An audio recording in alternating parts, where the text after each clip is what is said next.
On episode 29 of the podcast, I'm going to talk about Colanders, the Colanders, Ashes and Dreams. Shattered dreams, shattered dreams. I don't know how that song goes.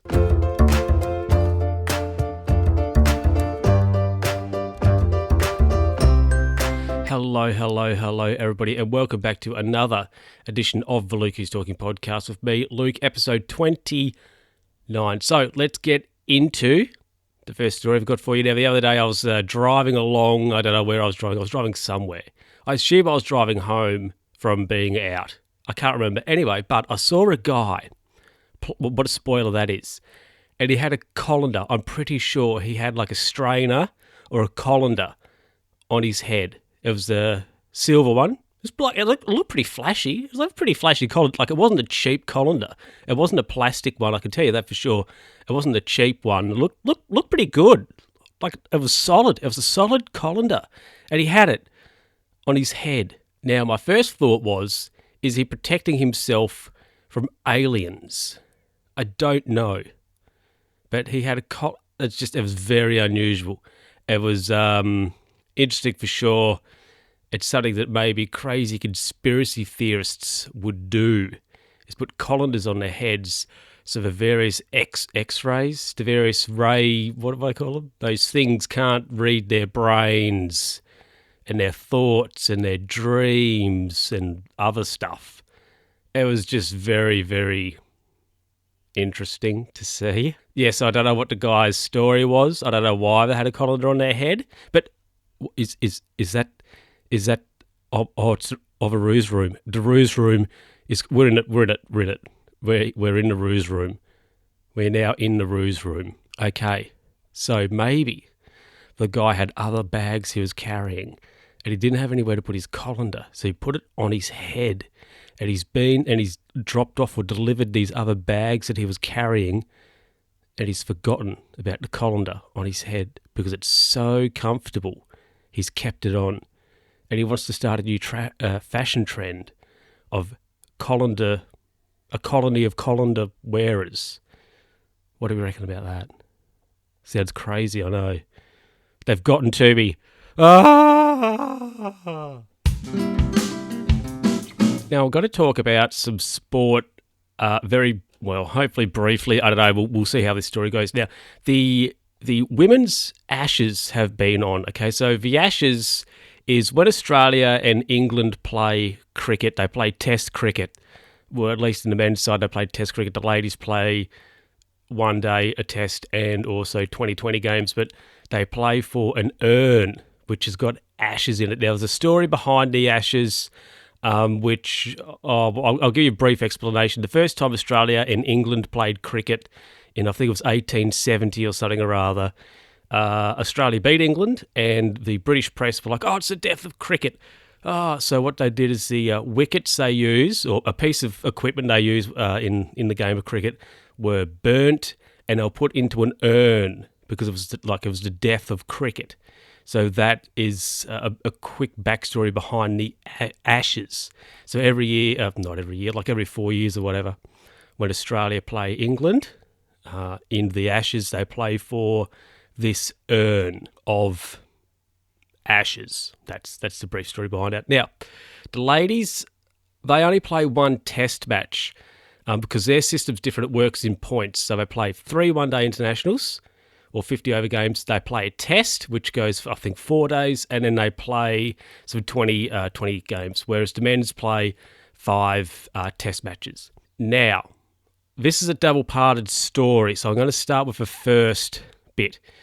And this is just not necessarily to do with the Ashes, but it's to do with women's sport. Now, I was flicking through channels the other night, and the women's test was on, so I watched it. And the next morning, so they're playing in England, so I was late. Anyway, but the next morning I thought, I'll check out the local rag to see if there's anything in there about the cricket, about the ladies' cricket. Nothing.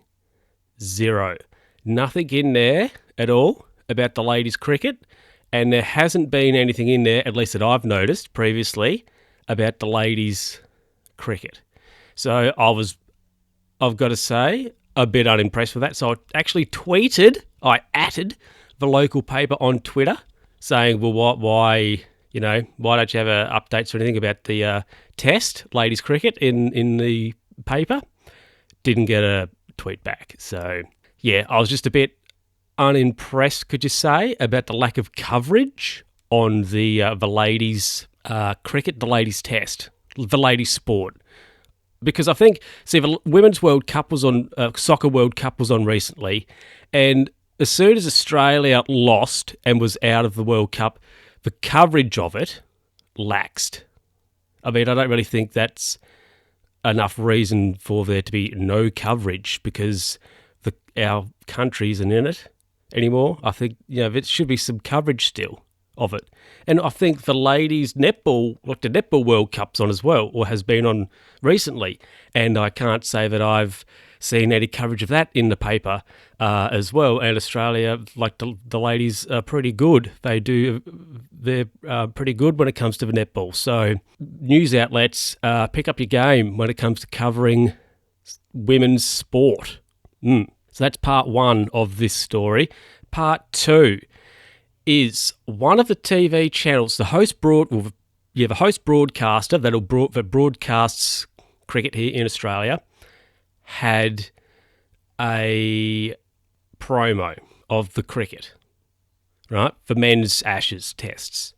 And it said, the arrogance of it, I hated it. It was like, oh yeah, watch as we smash the Poms on their home turf. Now, Australia hasn't won a test series in England since about 2001, okay? So they have lost 4, I think, since then. Last time they played there in 2015, they were very ordinary.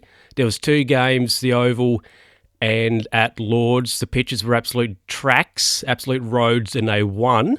But the other tests, the other 3 games, they were absolutely smoked in because the pitches were a bit green, had a bit of juice in them, had a bit of ball movement, and they were useless, the Australian batting lineup. So I'm like, oh yeah, I really hated just the arrogance of that. I wasn't happy at all. And also, the 2 cheats, now I'm allowed to say that, the 2 cheats were on the promo, and I wasn't happy about that either. The 2 cheats were on there, they're like, oh, we smashed the Poms, it was just the arrogance of it. I hated it. That's why I hate somewhat the Australian cricket team, because a bunch of arrogant... Jesus. Now for my third story, let me tell you about something that it was interesting. It was unusual. So the other morning, I got up ready to get to work. Anyway, so I slept through my alarm. So my alarm usually, it's set for about 5 or 25 to 6. Anyway, I woke up, it was about 13 or so minutes to 6. So I'd slept through my alarm, I checked, my alarm wasn't even set, so I was a bit unhappy about that. Anywho, I got up, got dressed, and then I went to the toilet, went to the loo, and the toilet roll was empty. For some reason as well, there was an empty one in the loo, which I thought was very unusual because earlier that night, about 3 o'clock or so, when I got up to go to the loo, there was still some toilet roll, on the roll, or toilet paper on the roll. So obviously somebody during the night had gone and used up the bog roll. Anyway, so I hopped on. Do you hop onto a toilet? Anyway, I got on the toilet and I was just sitting there having a ponder. Anyway, so what happened was then my alarm went off. I woke up and all that was a dream and was very unusual because it was so real. I thought, did that not just happen? Apparently it didn't because I was sleeping and I was thinking that was actually happening. And I said to a co-worker about it later that day and they said, oh, well, you must have been worried about not waking up or must have been thinking about not waking up or something rather. I said, oh, yeah, I don't know, probably was. But yeah, it was very odd. I thought in this dream, I was like, oh, my alarm hasn't gone off. Why? I looked, it wasn't even set. I thought, okay.